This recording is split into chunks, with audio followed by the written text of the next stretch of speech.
All right, welcome to episode 87 of New Money Talks. The Yeah, we're guests today are Kyle and John.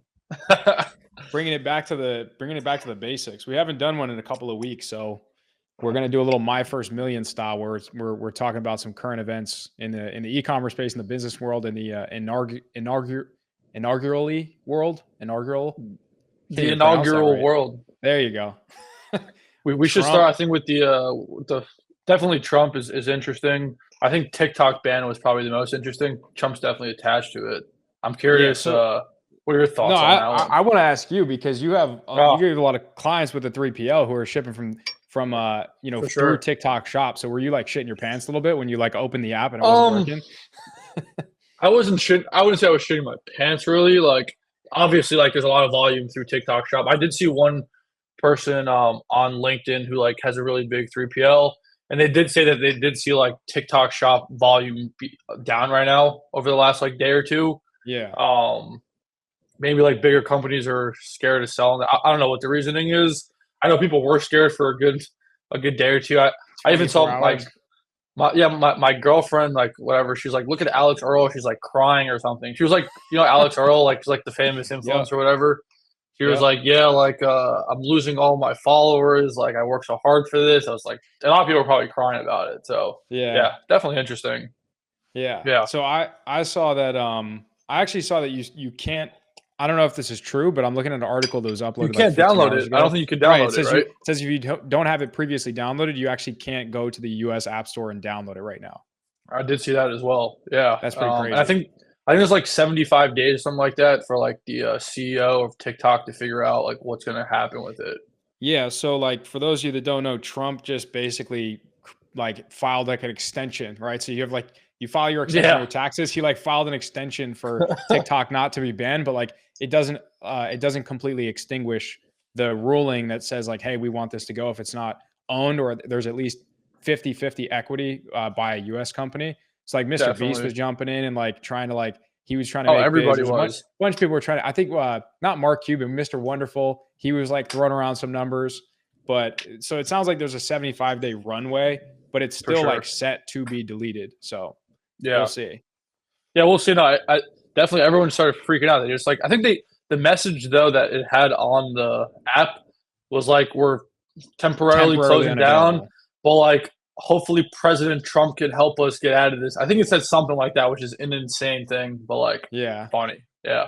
And what's interesting too is that CapCut, which is like a sister Mm, company of that got shut down like too, right? ByteDance, that also got taken. So you have all these content creators that like they don't give a fuck about TikTok. They just want to get content out on maybe Instagram or or they're even like editing content for their e-commerce business, like physical product ads, and they couldn't do it because they couldn't access the app. Yeah. There was another one called like Lemon 8, maybe. It Okay. was like Lemon 8. I've never heard of it, but it's like an alternative like social platform. Like, yeah, Really? it looks like they Okay. have like a for you page as well. But Let me see. I I don't know. It looks very, very similar to like TikTok. And that's like another Oh like yeah. I guess sister company. It's called lemon 8 dash like app.com. And Yeah, so I like found it. all of those got like temporarily taken down, but it'd be very interesting if like something happened to TikTok, but then like a new platform like this comes up. There's always like these cycles. Like there's Vine, then there's TikTok that used to be like Musically, and it's always Sure. evolving. But I had so many people on the drop shipping side who were like we use a tool called Data. And I'm What's sure a that lot do? of the brands that you work with even use as well for just like competitor research and stuff. But it shows you the top TikTok shop listings and Okay. all the content that's driving revenue for those listings. And it tells you exactly how much revenue each piece of content generated for that TikTok shop Oh like shit. brand. It's nuts. So That's like pretty fire. any of your clients, for example, like we can cross check this like off camera where like we plug in one of their product listings and you could literally see like top content, top creators, and then the revenue that's generated for each piece of content. So it's really valuable for like drop shippers or D2C brand owners alike who just want to see what content is working and what products are working really well. Because a lot of products are obviously like non-branded and or even they might even be branded, but you could just go to Alibaba and like change the logo of whatever their packaging is, right? But Yeah. so a lot of them were freaking out. They were like, "What's going to happen to this tool?" Blah blah blah. Because we haven't done a ton of TikTok ads for our brands in the last probably 6 months, just because the performance like has been What nowhere about near TikTok Shop though? Facebook. Were you doing that? I mean, not as much. Like, so TikTok Shop is obviously in the drop shipping world. Like, you pretty much can't do it. That's So like true. you have to Okay. have inventory for it. So, and the ads that work really well on TikTok now pretty much have to be like have a TikTok Shop mechanism. So like even for some of your clients and like brands that they're probably like that are doing well on TikTok. Like they have to have a TikTok Shop mechanism like attached to it. Otherwise, like the ads just are not performing as well as they used to. That's just what we've personally seen. Yeah. Yeah, no, that's not some like I said on that moment, everyone's freaking out, but it is honestly it is what it is. Like I heard this recently, like and in general, you shouldn't have your focus all in one channel. Obviously, Yeah. like TikTok's obviously a massive channel. There's a lot of demand on it, a lot of sales happening on there. But it's also like you shouldn't have all your eggs in that one basket. I know a lot of guys who do. You know what I mean? Like a lot of people, their whole Yeah. business is on TikTok. Yeah. And that could just So be stripped from you overnight, you know? literally, yeah, literally. I, But yeah, go. yeah. I mean, so, but a lot of people were like coming to me panicking, like, what are we going to do? Blah, blah. And I'm just like, I You mean, can't do anything. Facebook, Snapchat, YouTube, like Yeah, there's a lot of alternative routes, like worst case scenario, if something happens. Like I would say we'd have a big problem if like Facebook shut down tomorrow. Like I think that would like throttle like the world. I mean, even TikTok getting taken down, like it impacts the economy. Like a lot of people depend on for their sure. income on TikTok. I would say less, I would say that there's probably way more creators that are like making a living off of TikTok than brands. Like I think brands would be able to like survive if TikTok fell off the face of the earth, but a lot of these creators they'd be out the entirety of their income, you know. So there's a lot of like Definitely. people crying and freaking out like I'm going to have to go back and like get a 9 to 5 and work and then people on the sidelines who like aren't famous on TikTok, they're just like, "Oh, boohoo, like welcome to the real world." It's funny. Literally. It's a whole new world to some people when they first Yeah. start making money, like just making content. They're making I, like, $100, $200 a day. yeah. I did see one. Do you remember Charlie D'Amelio? Yeah. It's like right before like TikTok got banned. I saw that she started just posting all her really old viral videos, and then she just went viral all over again on TikTok. It was like a whole thing Really? that happened. Yeah, she's like, I guess all her dancing videos back in the day, like the Renegade crap or whatever it was, she reposted them right before it turned off, and she just like blew up, like right Hmm. after before it turned off, and then when it turned back on, she would just like go. I was like, oh. I didn't even know she was Riding the that famous momentum. still. She has like 150 million followers on TikTok. She's got 150 to be like, million. yeah, she has to be up there in Ridiculous. like the top 10 followed people Ridiculous. on TikTok. Yeah. So speaking of, I just saw Mr. Beast too. He surpassed more subscribers on YouTube than there's people in America. That Think makes about sense. that. Yeah, so he has more subscribers on YouTube than there is people in the United States, which is absolutely insane. Is that like cumulative across all channels or Um, I don't know. Let's look. because I because think I know he has channels that are translated for in other countries. So like it would definitely for make sense sure. cumulatively if he had more than No, America, it's but his like one it was like channel. It's one. It's damn, like the English it's his channel. 347 million subscribers on the English channel. One channel. Well, Wow. he just had the Amazon Prime like TV show too as well. You The know what I Beast mean? games, yeah. The I Beast watched them. games. They're pretty shit, I'm not gonna lie. Really? I didn't It see was it. You just didn't like it? it was like trying to put like it was trying to make YouTube videos on like TV, and it just Mm, like is very artificial. I mean, most of the videos are, but like, yeah, I mean, props to him for just getting on Prime because that's nuts. crazy. Yeah. Like he probably skyrocketed in subscribers from that, but like entertainment wise, not my favorite. Yeah. um, What else is going on? We were talking about the Trump coin and the inauguration in general. Like, yeah, the coin is a ridiculous. lot of people. Go, go. Sorry. I was gonna say a lot of people excited, a lot of people not excited. World just kind of like it's almost like going through that divide again that we were Uh-huh. experiencing with the run up of the election. Yeah, 100%. I just think it's crazy all the different things involved. Like, there's a lot of like CEOs involved in this one, like Zuckerberg to Bezos to Elon to like any big like the Google CEO, the Microsoft CEO, they're all like at the inauguration at all these events, and I don't think that's like usual. Like I think that's kind of unusual that you have all these like big time CEOs there. I know there was like a whole dinner too of like either the day before the inauguration or after the inauguration, just for the Trump coin. It was like a crypto ball or something like that, and this Really? Trump coin just like started popping off. They I got an email. It was like, oh, like now it's trading on Robinhood or whatever too, so you can like buy it on Robinhood. Like this is not financial advice by any means, obviously, but like I just think it's nuts. Like I don't know if I don't think he made the coin. I think somebody made the coin with his name. Maybe he has some affiliation. I have I'm no I'm idea. I'm looking at an article right now from 2 days ago, and it says that he launched it. It said there was He did. misconceptions that other people launched it, or like they, he was hacked or something in the like the announcement of it. But it looks like he actually did launch it, and then Melania launched one called Really? Melania. So Trump has the $ Trump coin. Melania now has $ Melania, and there's the website is melaniameme.com. They have a whole website for this. That's What's the insane. so I just pulled up the Trump coin on Robinhood. Today it's down like 9%. Like this past week is down 22%. So I don't really know what the Really? situation is. Yeah. So it might have Like had a run up like last week.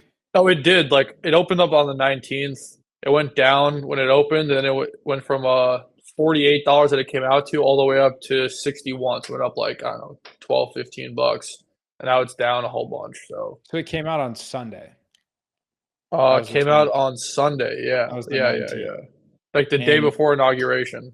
Yeah. damn, and there was a guy who turned 1.09 million into $90 million It's insane. with it. That is Yeah, nuts. that's insane. It Well, says go. within two What you said? minutes of his announcement on Twitter. Really? That's well, I'm reading this right now, like on Robinhood again. It's the official Trump token, also known as Trump, is a meme token that was launched in January 2025. According to gettrumpmemes.com, 200 million Trump, 20% of the supply was available to the market at launch. CIC Digital LLC, an affiliate of the Trump Organization, and Fight LLC collectively own 80% of the remaining non-public supply, subject to a 3-year unlocking schedule. So I don't even know what all that means, but it looks like Trump is. It looks like Trump's involved in all this. Yeah, yeah. The That's Trump nuts. coin, So nuts, so how ridiculous. much what percentage of your investment portfolio is crypto? 0. What about Dude, me yours? I'm too. curious. Yeah, no, Really? me too. I've had I think the most I ever had in crypto was like 50K, and I turned 50K into like 70K, but that was after losing probably like 20K day trading. So I'm like even on like gambling. On digital financial investment gambling, I'm like break even. For But on sure. like long-term investing, obviously like I'm doing okay. But I got into it when like everyone was making money, and I fortunately made money, but I had no idea why. So I pulled everything out, and I've obviously just been on the sidelines. And it's one of those games where you just like can't have FOMO. Like grass is always green on the other side. Like for every one person you see on Instagram that says that they just made like 100 grand from some like Reddit meme coin, there's like 50 to 100 people that lost their life savings Of betting it course. all on like Pepe, So What's like Pepe? some random meme coin. Such Or like garbage. Doge. But and so like I forgot who I think it was Alex Ramosi that he was like, oh, I got some advice from a guy because I was saying I want to get into real estate. And he was like, well, like, what do you know? Like, he was like, well, I know business. So he was like, so you should be investing like 100% of your money into like business because that's what you know. Like real estate won't serve you, stocks probably won't serve you the same way that like business will. So that's like, I mean, it's the same thing in terms of my outlook. It's like I know e-commerce, so I invest in e-commerce brands and in advertising and growing actual For businesses that sure. have enterprise value that make a lot more in return than anything else, and obviously just like safe long-term stocks and Yeah, investing because like I know that world and I know that works for from sure. from losing money on the gambling side. The gambling side. I'm curious, like, are you investing in stocks right now too, or not really? Hey, what's up, New Money Talks fam? Want to give a quick shout out to our amazing sponsor, OmniSend. Email and SMS marketing is the lifeblood and backbone of every e-commerce brand. It helps you generate more revenue from your current customers, build an amazingly loyal fan base, and even helps you generate user-generated content from your customers. If you're looking for an awesome software to use for email and SMS, OmniSend is your place to be. Omnisend helps ecom brands around the world grow and retain their audience through easy to use SMS and email marketing software. They have amazing templates, amazing plugins, and awesome software integrations. And they have award-winning customer support with 24/7 support, even on the free plan. So if you can't afford a plan, the free plan has awesome customer support too. We've been using this software all the way since 2018. Kyle and I have had stores that we use Omnisend, and they've been amazing. So I can only imagine how amazing they'd be 7 years later. If you need an awesome email and SMS tool, Omnisend's your place to be. Click the link in the description to check them out. They're a game changer. They're the place to be. Back to the podcast. Yeah. I mean, I don't do single pick stocks. Right now I'm still doing Acorns. So I've been in Acorns. Dude, they should sponsor us because I will talk about really Acorns should. for the rest of my life. Yeah. They're the best. Yeah. They're the best. I'm on an aggressive setting. I think I've now been investing since 2021. It's now 2025. I'm up. I would say I'm up market average, but I'm on an aggressive setting. So I would say market average is pretty good, like 9-10% a year. And I literally do not do anything. And I think they charge me $3 a month. So it's not like a percentage portfolio management fee on the aggressive setting, but I can go in and I can always change it. So like I can see what things that I am invested in. So if I don't agree with something, I want to change it. Like I can go in and do that. Sure. But like, yeah, I have the Roth IRA in there. I have the like regular investment account, and it's been good. Yeah. Yeah. I think honestly, for everyone who doesn't know what Acorns is, you should definitely. We're not even sponsored by Acorns, but you should definitely check it out. I've been on Acorns since like 2018. I just love it because it's like if you set it up properly, like you said, you can put the most aggressive, which is like not even that aggressive. Like they're investing in like SPY and VU, which is it's all safe stuff. It's all like S&P 500 stuff. Now that I think about it, you put me on you actually put me on in like 2019 because I remember that in early 2020, I remember like I put a bunch of money in and like right before the COVID dump. And then I probably lost a couple of grand and like freaked out because it was like earlier environment. And you try to blame Acorns, but it wasn't Acorns' fault. No, obviously. I was like, you motherfucker. I'm like, you put me onto Acorns and like it's down. And then of course I pull out and then like 2 months later, it's like way past all-time highs or like 3 months later. And I got back in like along the way. So I still made a little on the upside, but yeah, I mean, it's one of those lessons that you experience and you take it with you, but it's nuts. Like to me, it's pretty much, I look at it as like a savings account that grows because like savings account in banks don't grow. And like you can schedule it to like, I don't know, take $10 a day from you and like invest it into Acorns. Well, you're not investing into Acorns. You're actually investing into like ETFs. So the market, like Acorns is taking the $10 and buying SPY or VU or some Vanguard fund. Like they're not taking the money, obviously. So like $10 a day, it's $300 a month. Like at minimum, I tell like my friends to do it, my family, like everyone should be doing it. Because I've even seen like since I've opened the account, like up at least like 25-30%. You know what I mean? And like it's just like you don't even think about it. Every year, like keeps going up. Like, and it's not even going up because like the market's going up. It's going up because you keep putting more money in, more money in, more money in. You can always obviously take it out, but there's no reason to take it out because like I think either Warren Buffett says this or like what's his partner, the guy who just passed away. I forgot his name. Oh, Charlie Munger. It's not about like what stock you buy or like when you go in or when you go out. It's like how long you're in at the actual stock. How long you hold it in for. That's why Buffett's worth what he is he's admitted it himself. He's like, I'm no smarter than anyone else. I just started investing when I was fucking 12 years old. Like I think he bought his first stock at like 11 or 12, something ridiculous. Exactly. So that's my I love Acorns. Honestly, like I don't even know who runs the company. Like they're actually so low key, but I think they're actually a very big company. Like they've probably raised hundreds of millions. Privately held financial tech company based in Irvine, California, founded in 2012 by Walter Wemple Cruttenton III and his son Jeffrey James. It's had a lot of outside investment from Jennifer Lopez, Alex Rodriguez, Ashton Kutcher, Kevin Durant, Dwayne Johnson. That's nuts. And then institutional investors like PayPal, BlackRock, NBC Universal. So they're backed by some big players. Yeah, they looks like they raised their last thing was a Series F in 2022 for $300 million, and they're valued at like $2 billion. It's a legit company. You know what I mean? Yeah. It does scare me every now and then that like what's to say that something like what happened with like FTX and like Sam Bankman-Fried, like what's to say that doesn't happen with a digital platform like like Acorns, you know, No, yeah. Honestly, because I I have don't a want to lot of speak money in out. Acorns. You know, I don't want to speak out here, but I think like Acorns, Robinhood, even like the like TD Ameritrade or like Scott Trade, Charles Schwab, whatever. Like the platform is one thing, but I think you're actually buying the stock. So like if Robinhood went out of business, for Like they're just example, like a middleman. like yeah, exactly like somebody else would take over all the customer list and those stocks Yeah. like you technically still own that stock. I would hope at least. You know what I mean? Yeah. Probably should do some research. If anyone knows, honestly, comment below if you have any information on that because like you are true, Yeah. you are right. Like Robinhood almost like fucking got destroyed like a year or two ago with all like the what was that GameStop with the and the AMC GameStop and all shit. that crap, the AMC shit. Like the guy was like with the Senate and all this stuff with Congress and everything. Like it was a mess. You know what I mean? So a lot of people Yeah. have a lot of money in these apps. I did It's kind see. of like, go for No, it. go. Sorry. No, you're good. I was gonna say it's kind of like you've probably heard of like Mercury as like a banking platform.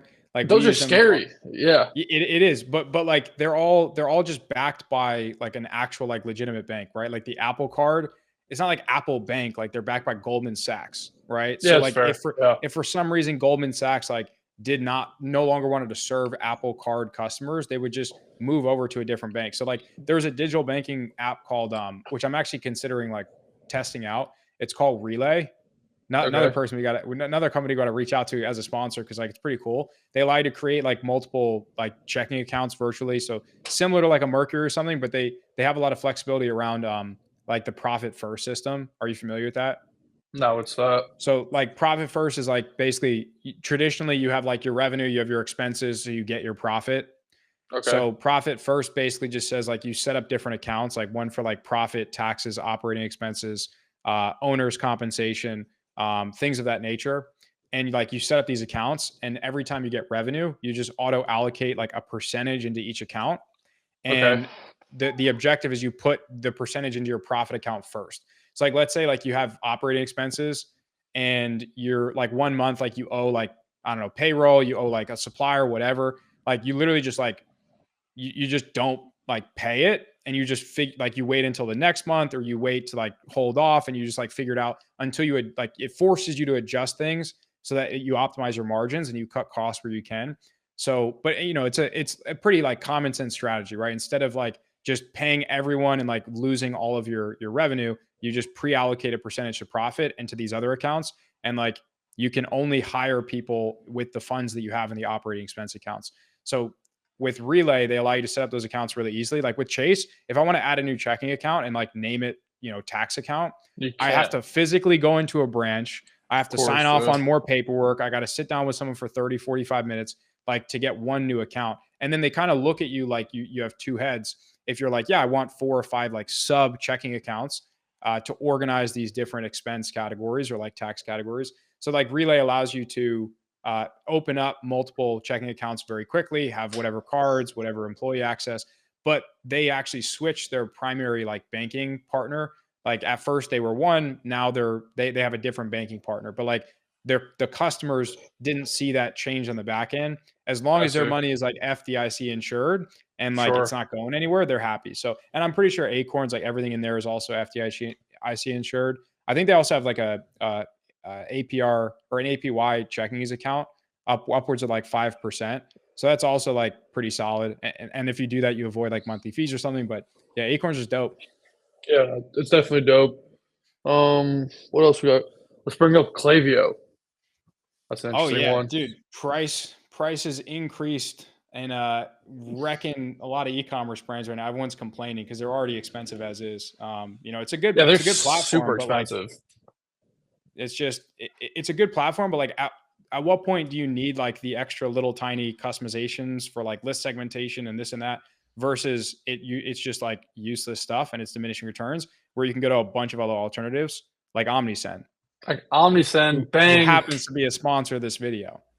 and honestly, Omnisend's making waves right now. Like if you're not on LinkedIn, if you're not on Twitter, some of the biggest guys in email marketing, for example, Jimmy that we had from Jimmy Kim, he used to be the Yep. he is the founder of SendLane. He's not at SendLane anymore, but he's promoting Omnisend like left and right now. Yeah. I think he just saw that Klaviyo is getting expensive, and Omnisend does have all the features, if not some other different ones, interesting ones too, that Klaviyo doesn't have. And he's like, hey, look, this is great. Another guy, Chase Diamond too. I don't know if you know Chase Diamond. He ran like an email marketing agency, I think, before. Now he just does. I think he runs like similar agency now, but he's a huge email guy, and he's pushing Omnisend as well too. So for everyone out there, like on Klaviyo, obviously there's gonna be an ad in this podcast. Like Omnisend's been awesome to us too. But like definitely check them out. They've been great. We used to use them back in the day, like 2018, 2019. I still use them for some of my brands right now. I still use them, and for a lot of smaller companies, I recommend, because they're just so much more budget friendly. And then the cool thing is, like, they're budget friendly, but the features are like the exact same. So it's like using a CapCut versus like an Adobe Premiere, right? Adobe might have more features, but like if you just need CapCut, then just use CapCut. It's a lot easier. It's a lot simpler. And then like as you scale, you might not need to graduate out of it. You might just be able to adapt, your business around the tech stack that it kind of provides. Yeah, for sure. Speaking of email too, I saw today, the company Clay, like the go-to-market Clay, like that tool. It sounds really familiar. It's like like CLAY Clay. There's like Lemlist, there's Instantly, and like Clay. .com? Have you ever seen that? Yeah, Clay.com, I think it is. Why do I think this is like a list builder as opposed to like a email marketing platform? I think they call it like list enriching, or like email enriching, something like that. We use this for our agency a little bit for like email outbound. Yeah. So this is actually pretty cool. Mike geeked out on this. I'm sure he did. Like I could see Mike on there all day. But like these guys just raised $40 million at like a $1.25 billion valuation. I saw that earlier today. So Jesus, ridiculous. Yeah. And honestly, I've logged in before. And I have no idea how the hell to use it. So if someone's at Clay and wants to show me how to use it, please do it. It was a little complicated. It was definitely pretty complicated. Sick. Yeah, it's sick. It's sick, but it gets really expensive. So like from what I know, you basically like you upload a list that has like incomplete information. So like, for example, let's say you have first name, last name, email, but you don't have like LinkedIn, Instagram, right? Sure. Or like position at the company. You can use like credits to like unlock those additional columns. But the cool thing is, like, if it scans a column, like let's say it scans LinkedIn profiles and it cannot retrieve it, it doesn't bill you for it. So like it only bills you for the successful one that it retrieves. But so now if you're a company that wants like 10 different data points on each like lead, if you will, that you're like contacting, then it's going to be really expensive. If you just need like email, phone number, then it's not going to be as expensive. And it's really cool. It like extracts all that stuff with AI so that you don't have to like use 7 different softwares and pay them all individually. It's just all centralized in one place. So pretty cool. I don't use it anymore. I don't need it. Because I like no longer focus on the agency, but it's cool if for anyone's doing email outbound. Yeah. Yeah, we don't use it either. I just saw like that they raised so much freaking money. Seems like they're killing it. I'm trying to think of like what other companies I've seen recently killing. Like remember that company WHOP, like WHOP? Yeah. I saw like a picture of one of their offices in the city. Ridiculous, like insane. They're starting to do a lot of like YouTube content where they're like glorifying these like young kids who are making like the Discord communities. But they're also like advertising themselves not just as like a place where you can, process money on Discord, but as like a payment processor in general for like other platforms. Like I'm pretty sure there was a guy that did like a merch launch and where he did like 100K in 30 minutes on Shopify, and he was processing using WAP. Really? Very interesting. So like he did 100K in 30 minutes. We just ignored that piece. Yeah, a clothing drop. I mean, that happens all the time. Clothing drop. Gotcha. Okay. Yeah. Not like on like a Discord or something, but he was using WAP to process payments for a Shopify e-commerce brand. Very interesting, because Shopify payments sucks, and like I guess it's one of the external compatible merchants. Yeah. Why does Shopify payments suck? Because they don't like drop shippers. That's why they suck. They like we had there's one guy that I'm working with right now. He's doing about like 5-6K a day, right? Okay. Keep in mind, he's probably been selling on the store for about 6 months, and just recently was scaling up to like 5-6K a day, like very profitably. For sure. He didn't have a single chargeback not one, and 100% hold for 90 days. Not Why one though? chargeback. No reasoning. Like, what was nothing? I was like, dude, like hit up Shopify. I mean, message them, call them. It's not going to help that much, but like maybe you can negotiate down to like a rolling reserve. Funny enough, he actually was able to do that. So he negotiated from like 100% hold over 90 days to like a 20% rolling reserve because he did not have a single charge. I've like never seen that. Like even if you have no matter how clean your brand is and how good your fulfillment is, and you can have half a day shipping, same day shipping, sure. and you're still going to have some people that are charging back who are just like bad apples. He didn't have a single one. And he was drop shipping with like 7 to 10 day, 7 to 11 day shipping times. And he got the whole, and I was just like, Shopify payment sucks. And Stripe like underwrites them. It's basically just white labeled Stripe. So now like, he has a secondary merchant processor in place, but then Shopify, they charge an external payment gateway fee. I don't know if you knew this. Yeah, so I like did know if that. you don't, if you don't want to, because that's where they make all their money. So if you don't want to process payments with Shopify payments, it's like no problem. Pay a fee. They're like if you're on the basic plan, it's an extra like 2% per really order. Yeah, and then if you're on like the middle plan, it's like 1% per order. If you're on the second highest, not the enterprise, but like the highest regular plan, like not Shopify Plus, I think it's like 0.5%. And then I think Shopify Plus might even be like no external gateways just because they're that expensive. But I actually want to check that. Just like Shopify external gateway fees. That's nuts. Well, I did buy some more Shopify stock. I'll tell you that much recently. So I'm bullish on Shopify. They're worth like around 125, 130 billion right now.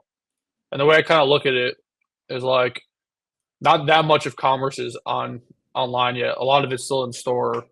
Shopify is the main player in this space. Could it double? Definitely. Could it like triple? Probably. And could it like 4 or 5? Could it be like a $500 billion company? Probably. You know what I mean? Like Nvidia is worth like 4 trillion or 3 trillion. Apple's worth like 2-3 trillion. Shopify is like the ecosystem for online commerce. So I was like, let's buy some more. I bought some more. You remember the conversation we had with our good friend Dan Da Silva, not a while back, where he was like very adamant on. He was he was pushing the idea that Facebook 100% has a moat and like very difficult for you to come. And Shopify doesn't. Yeah, and he was like Shopify. He's like, I'm predicting that they're gonna go down one of these days. Someone's gonna scoop in, make a better platform, better features, things like that. Like, I mean, as time unfolds, that's looking like less and less common. Like, there's no one that's even coming close to, the amount of like users on the platform, especially for the e-commerce world. And then like the integrations and like the marketing and like, I think every like 1 in 3 ads I see now is Shopify, and like I'm already on it. Like they're not gonna get more of my business. So at this point, it's just like if you're not on it, it's like, what are you doing? Like, even if you're not doing e-commerce, you're going to open up some Shopify store. If you just want to make something, I don't know, pretty for yourself, for your resume, whatever. Like, but I think the biggest unlock with Shopify is like more enterprise companies using it. So like a lot of it's like SMB and kind of middle market, but now I think they're going after, they're getting some really big name brands type of thing. So like imagine like Abercrombie and Fitch's website was on Shopify, or like Urban Outfitters was on Shopify, or like Macy's was on Shopify. Like you get these really, really big accounts. And I think that's what they've been working on. And they're like slowly really taking those accounts. I think whoever hosts those accounts, I'm sure they're old and they've been around for 20, 30 years and like not up to date like Shopify. So I think that's like the real big play in this space. And I think there is a moat. Like the community is insane. Like, are you kidding me? Like you see like those new like trophy things that everyone's getting to. It's not new. It's like within the last year, everyone gets like those like 100K order trophies and like million order even like trophies. 10,000 orders. Yeah. Yeah, like stuff like that, like builds community and shit. Like the president of Shopify, Harley Finkelstein, this guy's like commenting on everyone's stuff on Twitter. Like he's very involved, like always on like CNBC and stuff. Like I don't know. I think it definitely has a lot more to go. And I'm bullish over like, especially in the next 4 years, like I'm bullish on America, number one. Like it just is. It's just gonna be like a lot of money creation, a lot of wealth creation, and like e-commerce is like one way that a lot of people are gonna really do really well, in my opinion. Yeah. That's why I'm bullish on Shopify. I'm curious on the payment stuff. What'd you find? So Yeah, basic. So it's pretty much spot on with what I said. So the basic plan, which is 40 a month, is 2% external payment, which is nuts because like Plus another 2% from the plus processor, 2.9% 3%. in most cases, Yeah, plus like 25-30 cents. So you're almost at like 5% of your revenue just out the window. ridiculous. If you're unless you use, the Shopify payments. And then on the 105 plan, which is like the second, that's 1% third party. They also drop your Shopify payments rate. So before it was 2.9%, then they drop it to 2.7%. So they're incentivizing you to increase your plan by like saving, because that's really all you're doing is like you're saving rate, and then you're able to like maybe add some more like locations for shipping, or like add add more staff accounts for staff and for team. And then the $3.99 a month. By the way, like we've been on Shopify since they've been doing. They used to do $20 a month, then they increased it to $30 a month. Now it's $40 a month. Their plans used to be like 30, 60, 100. Now it's 40, 105, 400 a month. Really? 400. And then enterprise, it's like $2,000, 2,500, 2,300 starting. Yeah, there you go. Yeah, I remember that used to be like, I think it used to be like 1,000, and like because it was so far away from the 3 tiers. But now like 400 to 2,300, that's insane. Insane. And all that they say for that is, I'm sure there's a lot of great stuff. I think it's mostly like shipping discounts and stuff like that. Maybe. Trust me, I've seen a lot of Shopify Plus insides, and they look all the same as everything. Yeah, it's like just black. It's a different color. Yeah, it's different color. It's just black. Exactly. And for card rates, it just says competitive rates for high volume merchants, whatever that means. Do you save 0.2? Yeah, you can probably start negotiating with them and stuff like that too. Yeah, that's really it. Priority phone support instead of chat support. So it says 200 inventory locations. Does that mean you can tap into their whole failed Shopify fulfillment ecosystem? Whatever happened to that? Means. You remember that? Yeah. So what happened with that? I once wrote a newsletter about that. Like Jake had a newsletter, and I wrote a piece on that. So what happened was a company called Deliver. They pretty much raised a whole bunch of money, and they had a 4PL. 4PL is pretty much like 3PL is like you have your own warehouses. 4PL, you build a software and you sell it to warehouses, and then pretty much you acquire customers, like you sell to them, and then you get them as a customer. You send their inventory to another person's warehouse, and then you have like a software layer on top. So you pretty much pretend like you are a 3PL with no warehouse, and like all you have is the software and customer service. It sounds interesting. It doesn't really work because like a lot of 3PL owners are going to care about their clients more than the 4PL's clients. You know what I mean? So like if you think of like who's more important, obviously you care about your current customers rather than somebody else's customers that are on top. You're getting paid less for it. You know what I mean? So like it's a hard model to do. Anyways, Deliver did it. Spent a whole bunch of money acquiring people. Like they were doing fulfillment for practically like free for people. It was just like anybody come sign up. They got acquired for $1 billion by Shopify. So Shopify bought them, tried to do like fulfillment by Shopify type of thing. But again, Shopify is a tech company, not a logistics company. You know what I mean? Yeah. Like, it says that they had an end to their 4-year endeavor. And they sold it to Flexport. That had become a distraction to its core business offerings. Flexport and Ocado Group. Well, so Shopify is an investor in Flexport, FYI. You see what I'm saying? So like Flexport pretty much bought it for almost nothing, probably. Yeah. And like Shopify is an investor in Flexport, so I'm sure some interesting deal happened over there. Probably mitigated the losses, yeah. Yeah, exactly. And like Flexport is interesting because like Flexport helps you get stuff from like a foreign country into the US, and then supposedly they integrate a 3PL piece into it too. But again, these guys don't have any of their own warehouses. They're all like they're using guys like us, like guys like me, for example, and pretty much subleasing my warehouse and using my employees. And my employees are not going to care about their brands when they have our own brands to work on. You know, so it's a hard model to work on. There was a company called Airhouse that was very similar. Mm-hmm. They went bankrupt. They raised like $15 million. They went bankrupt fully. This was like maybe 6 months ago. But yeah, that's what happened to the fulfillment center for Shop. I think Shopify, the way they keep going is like you go to enterprise, you get bigger accounts like Macy's, Nordstrom's, Dick's Sporting Goods. Like you find these like massive retail brands. You get them on the platform. You keep making your money on payment processing, and like that's how the stock keeps going up. But I don't know. I'm no genius. Yeah. I wonder who the biggest, like the largest revenue grossing store on Shopify is. I think you could see that. Like there's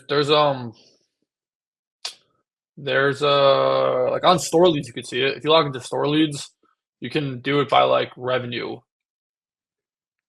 It You looks don't have a like store leads account. I'm looking at it looks like Gymshark is number 1. That makes sense. Huel is number 2.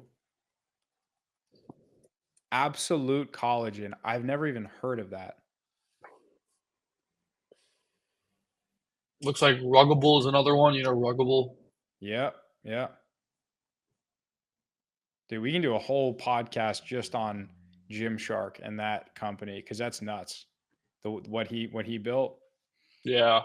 They funny enough, they like graduated to Shopify, but before they were like using some like janky hosting platform in the past, and then they ended up like evolving into one of the first being one of the first e-commerce players like on Shopify. For sure. Yeah, I'm looking at this. Like Skim. Go. I was just gonna say, I think this has been a good episode. Might be time to wrap it up. Yeah, we'll wrap it up. It is what it is. I think it's actually fun. Like, I'm curious how this does. I feel like the title of this should be like TikTok ban and Trump coin. Meme coin. Yeah, if you do those two things, you might get some like good traffic on it. Hey, and I think we do another one next week like this. I think it's kind of fun. I'm curious if anyone else just thinks it's interesting. Like we see this shit all day, so might as well talk about it. You know? Yeah, and it's tough getting guests too. That's like a whole job, and John and I already have full-time jobs, so.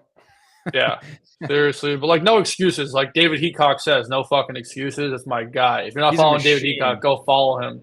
He's a machine. You guys got to watch. He got me on his private jet. Yeah. With those guys. Yeah. On the next episode, we can talk a little about that. Yeah, Ship Dudes, Filter Buy. Filter Buy's not even on Shopify, by the way. They do $250 million a year. They're not even on Shopify. So that's nuts. You know what I mean? There's a lot of people probably not on Shopify. What happened? How quickly do you think they're going to get to $1 billion a year? Who, Filter Buy? Yeah, like 3 years. Probably 3-4 years. I could see David doing it. It's interesting because his business is really heavy Amazon. He's the largest fulfilled by merchant Amazon shipper in the country. Really? Yeah. Like there's a few like aggregators that like do some weird like drop ship stuff, like strictly brand, like full brand that does their own manufacturing and everything. He's the largest FBM shipper in the whole country to Amazon, which is ridiculous. There's levels. Ridiculous. Like, when you think of like him, he's inching towards that like $1 billion a year mark. And then you think of a guy like Elon Musk. Oh yeah.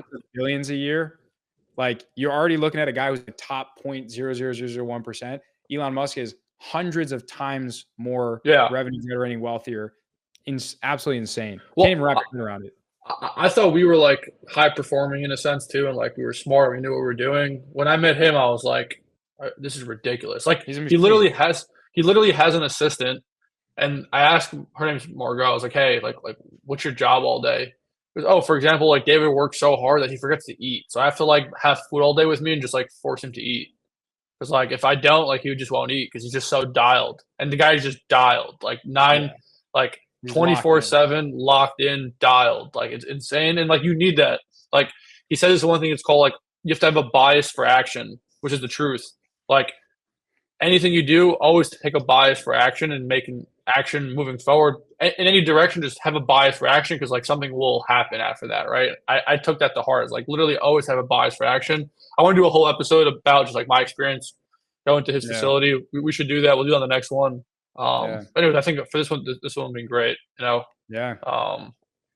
Shout out to the sponsor again, Omnisend. You're the best. Yeah. Shout out to Omnisend. Definitely check them out if you have an e-commerce brand or really any company that sells via email marketing or SMS marketing. I believe they have SMS as well. So omnisend.com. We'll have a link in the description of the video as well.